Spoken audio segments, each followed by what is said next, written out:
American pickers Mike Wolfe hit with backlash over revamping quiet Tennessee town as residents are divided over changes. Mike, 60, has expanded his real estate portfolio, purchasing numerous properties, including his 2-lanes vacation rental and bike shop, Columbia Motor Alley, in the town about 45 miles outside of Nashville. In June, the U.S. Sun exclusively revealed the American picker star added to his real estate empire when he purchased another commercial property for $400,000 in December 2023. The building is 1,240 square feet and was built in 1920. It's kind of interesting because a lot of people don't want change and some people do. So we're in that flux. A town source exclusively told the U.S. Sun on Mike, bringing new businesses to Columbia. They continued, referencing the construction on the property adjacent to Columbia Motor Alley. They are building a 6-story condo with a restaurant. Next to that is going to be a car place. The town is changing rapidly. An insider told the U.S. Sun, the project is costing $93 million. And while some citizens seem reluctant to change, others are all for the sudden economic boost. The town is happy Mike is taking this on to help bring new life to Columbia, the insider continued. According to property records obtained by the U.S. Sun, another commercial property Mike owns in Columbia, Tennessee, is 4,320 square feet and valued at $214,100. The property is rented out to Hazelwood Laboratories, as their business description reads, boutique music systems for hospitality and home. Mike is also the owner of a 2,900 square foot property with a value of $192,700 that Muletown Coffee rents out. Drama theater called Packard Playhouse rents out one of Mike's properties, which is 4,653 square feet and appraised at $336,300. He also owns a commercial property rented out to Trek Bicycle Store Columbia that is worth $464,400 and is 6,279 square feet. The square footage includes an upstairs apartment, which is Mike's vacation rental, 2-lanes guest house. The TV personality bought a former Chevrolet dealership that he named Columbia Motor Alley. The property was purchased in November 2017 for $400,000 and has an estimated value of $717,400. The building is a whopping 13,440 square feet. A source close to Mike previously told the U.S. Sun, it used to be a car restoration building, and then Mike Wolfe bought it. He has employees who work on bicycles and more in the garage section. Mike has his cars and motorcycles here on display. He has motorcycles, bikes, cars, and antiques he finds on the show. Inside is a merchandise shop that sells shirts, hats, oil cans, mugs, and more items.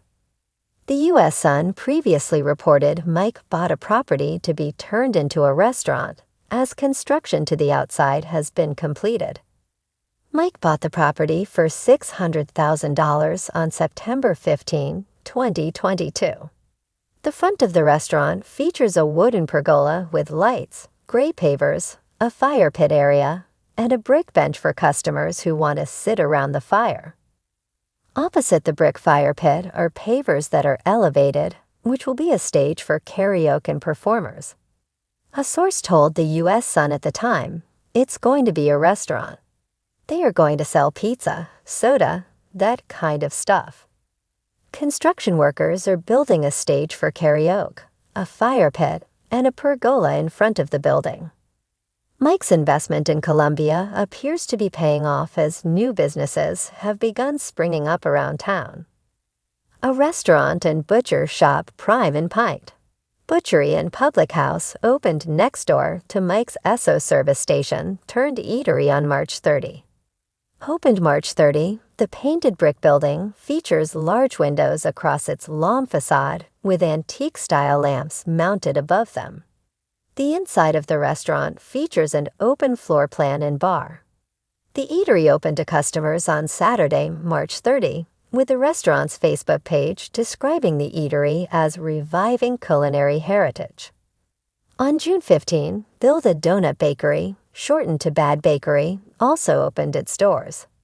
Bad Bakery is setting out to redefine the donut experience. The website reads, "We don't just serve donuts.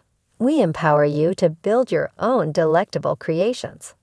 Founded in 2023, we're a fresh and innovative addition to the culinary scene in our charming town. A source told the U.S. Sun of further construction, the town is changing rapidly. It's a change that is welcomed by some citizens, but shunned by others in the community.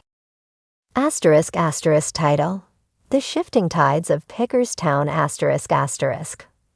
In the heart of Tennessee, nestled among rolling hills and sprawling farmlands, lies a town once known for its quaint charm and slow-paced lifestyle.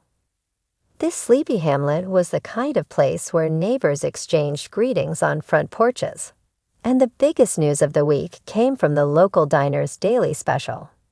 That was until Mike Wolfe, star of the hit reality show American Pickers ***, rolled into town with grand visions and an iron will to transform it into a bustling hub for antique enthusiasts and collectors.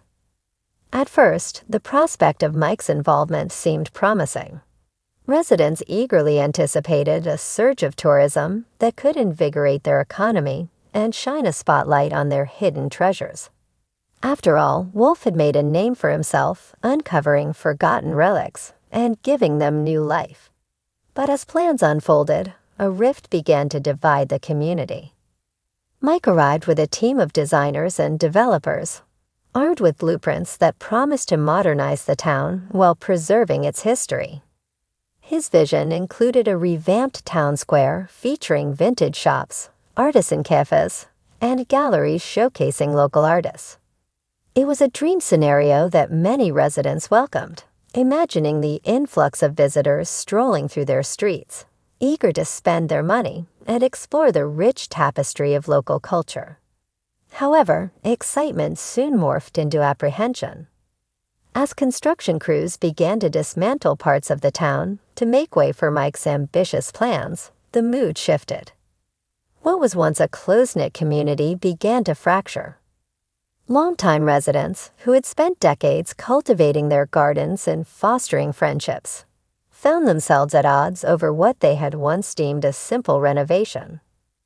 A town hall meeting was called to address the growing tensions. The community center, usually a haven for potlucks and holiday celebrations, was packed with residents, their faces a mix of curiosity and concern. The air crackled with anticipation as Mike stepped to the front, ready to outline his vision. "Change can be daunting," he began, his voice warm and reassuring. "But with change comes opportunity. We can elevate this town without losing its essence." He spoke passionately about bringing life back to forgotten corners, offering local artisans a platform and showcasing Tennessee's rich history through carefully curated exhibits. But the voices of dissent soon rose above his hopeful rhetoric.